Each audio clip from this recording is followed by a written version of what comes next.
Welcome to The Explainer. Today, we're diving deep into one of Greek mythology's most powerful stories, all to understand a very modern psychological concept.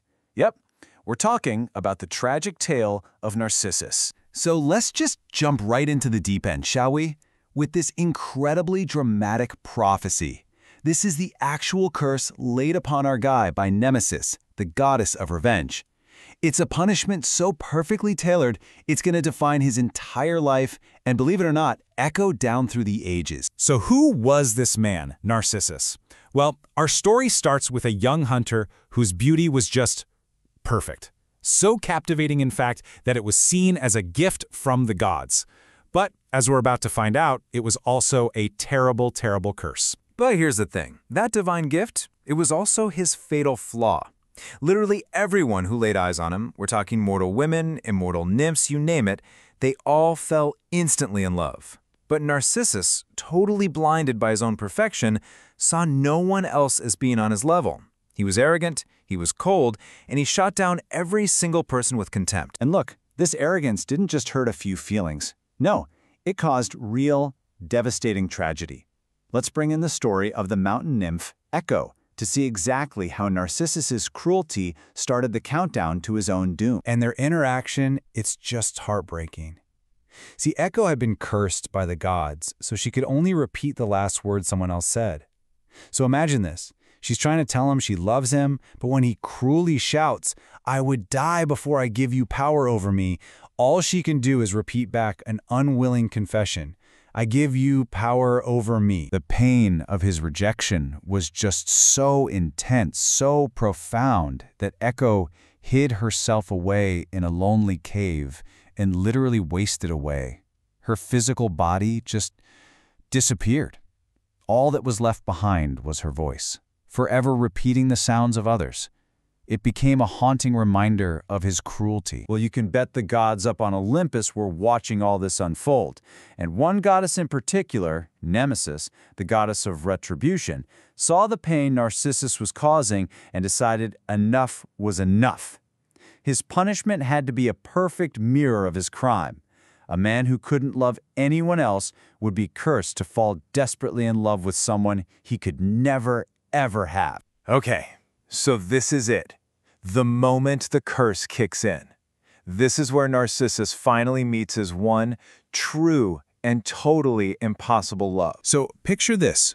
One day, he's out hunting. He's exhausted, he's thirsty, and he stumbles across this perfectly still, untouched spring of water, clear as glass. He leans in for a drink, and then he sees it, a face looking back at him, and he's just completely mesmerized. And here's the kicker. In his supreme, mind-boggling arrogance, he doesn't even recognize that it's him. I mean, why would he? He dismissed everyone else on Earth as flawed. But this person in the water, flawless. And just like that, he fell deeply, hopelessly in love. So he reaches out, right? He tries to embrace this beautiful figure, but poof!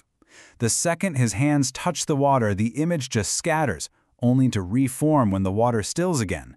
He's trapped. The curse is complete.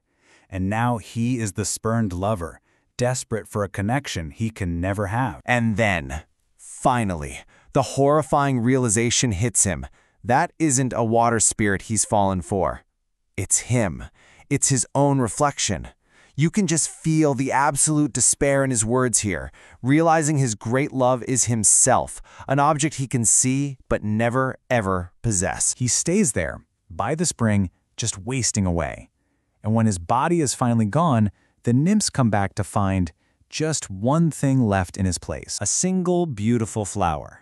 You see, he couldn't leave his reflection. He refused to eat, refused to drink, his eyes locked on his own image until he just faded away.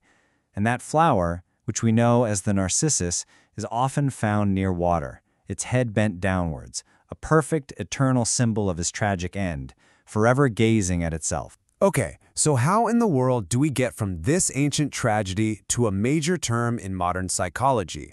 Well, as you're about to see, the line connecting the two is incredibly direct. It's amazing, really.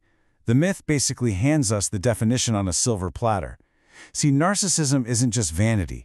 It's a whole psychological pattern that obsessive self-love, a deep need for everyone to tell you how great you are, and, this is the key, a complete lack of empathy for others. Sound familiar? These are the exact traits that doomed Narcissus. The story literally lays out the entire roadmap for us. First, you start to believe you're special, you're superior. Then, because of that, you just can't see or care about anyone else's feelings. Remember Echo? After that, you start using people as tools. And the final step, just like Narcissus by the water's edge, you end up totally isolated, disconnected from reality. So, why does this ancient story still matter so much? Because this pattern, it doesn't just destroy mythical hunters, it can absolutely poison teams and even entire organizations. Let's bring this into a place we all know pretty well, the workplace. And the contrast here is just stark. The narcissistic leader is basically Narcissus looking in the pool. They only trust their own judgment, their own reflection. They take all the credit, and they reject any and all criticism. A true leader, on the other hand, does the complete opposite. They look to their team, they welcome different views, they share the credit, and they actually seek out feedback to grow. And let's be crystal clear. This isn't just about personality clashes. This is about performance. A leader who's just staring at their own reflection is going to miss vital information, they're going to demotivate their team, and they're going to make bad decisions that can put the whole mission in jeopardy. This all brings us back to the myth's timeless lesson, a powerful warning about that thin, dangerous line between having healthy self-worth and a destructive obsession with yourself. What the story really shows us is that true strength isn't found in believing you're flawless. It's found in humility. And I don't mean thinking less of yourself. I mean thinking about yourself less. It's having the wisdom to know your limits, to value the people around you. And that leaves all of us with one last powerful question to reflect on. In our work, in our relationships, in our lives, are we taking the time to look up from our own reflection and really see the world and the people waiting for us right on the other side?